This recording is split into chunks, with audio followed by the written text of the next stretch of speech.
दोस्तों, राधे राधे। स्वागत है आपका अपने चैनल नैन्सी वर्मा पे। आज हम बात करने वाले हैं अहोई अष्टमी के बारे में। कब है और ये व्रत कैसे किया जाता है, इसकी पूजन विधि क्या है और इसका महत्व क्या है। अहोई अष्टमी 24 अक्टूबर 2024 यानी कल है। अहोई अष्टमी का व्रत कार्तिक कृष्ण पक्ष की अष्टमी तिथि को रखा जाता है, यानी करवा चौथ के 4 दिन बाद यह व्रत किया जाता है। अहोई अष्टमी के व्रत को माताएं अपनी संतान की लंबी उम्र के लिए रखती हैं, और जिसे संतान प्राप्ति नहीं हो रही है वो भी महिलाएं इस व्रत को रख सकती हैं। इस व्रत को अहोई अष्टमी को आठे के नाम से भी जानते हैं। अहोई अष्टमी व्रत कब है, किस तारीख को और पूजा विधि हम आपको बताएंगे, और इसका शुभ मुहूर्त क्या है। अहोई अष्टमी हमारी शुरू हो रही है 24 अक्टूबर सुबह 1:18 से शुरू होगी और 25 अक्टूबर सुबह 1:58 तक रहेगी। इसकी उदया तिथि के अनुसार अहोई अष्टमी का व्रत 24 को रखा जाएगा। यह व्रत माताएं उषा काल से गोधूली बेला तक रखती हैं, और व्रत खोलने का समय कुछ लोग तारे देखकर करते हैं, या कुछ लोग चांद के दर्शन करके भी व्रत खोलती हैं। अहोई अष्टमी को तारे निकलने का समय शाम 6:06 का है, और चंद्रोदय का समय रात 11:55 का रहेगा। अहोई अष्टमी में पूजा का शुभ मुहूर्त शाम 5:42 से 6:59 तक रहेगा। अहोई अष्टमी में माताएं अपनी संतान के लिए इस व्रत को करती हैं। अहोई अष्टमी में माता देवी को पार्वती का ही अवतार माना जाता है। लोग उन्हें संतान की रक्षा, उनके उत्तम स्वास्थ्य के लिए, संतान की लंबी आयु के लिए इस व्रत को रखती हैं।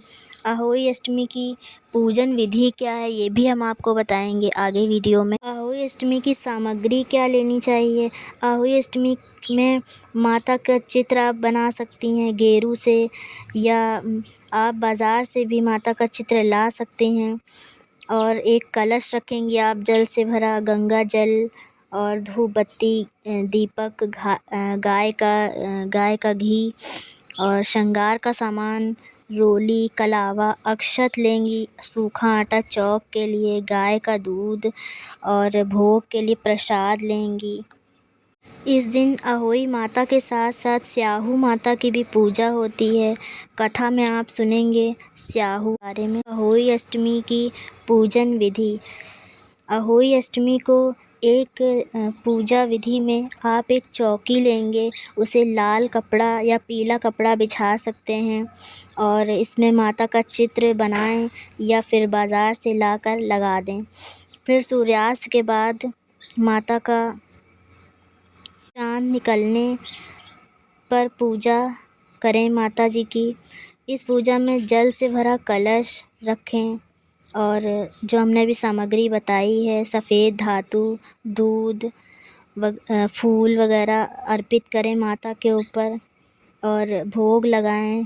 पके हुए चावल, दूध, हलवा या मालपुए कहीं कहीं चढ़ाए जाते हैं। आप अपने क्षेत्र में जैसे जैसे होता है आप प्रसाद उस तरह लगा सकते हैं। माता को तिलक चढ़ाएं, फूल अर्पित करें, भोग चढ़ाएं,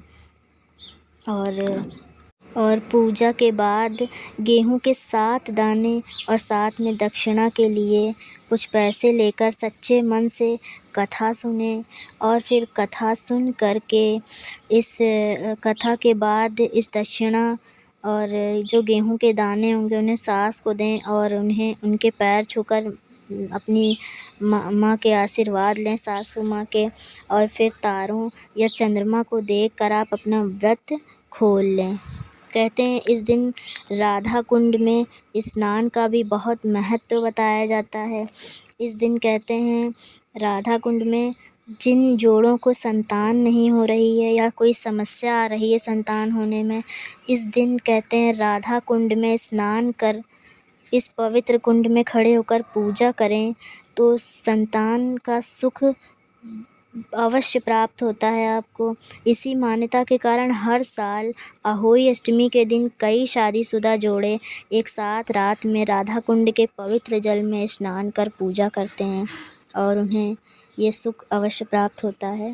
अहोई अष्टमी पर राधा कुंड के स्नान का शुभ मुहूर्त रात 11:38 से रात 12:29 तक रहेगा।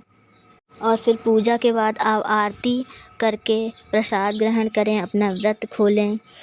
फिर और आप कथा के लिए आप किताब से भी पढ़ सकती हैं या फिर हमारे चैनल पे आपको कथा मिल जाएगी।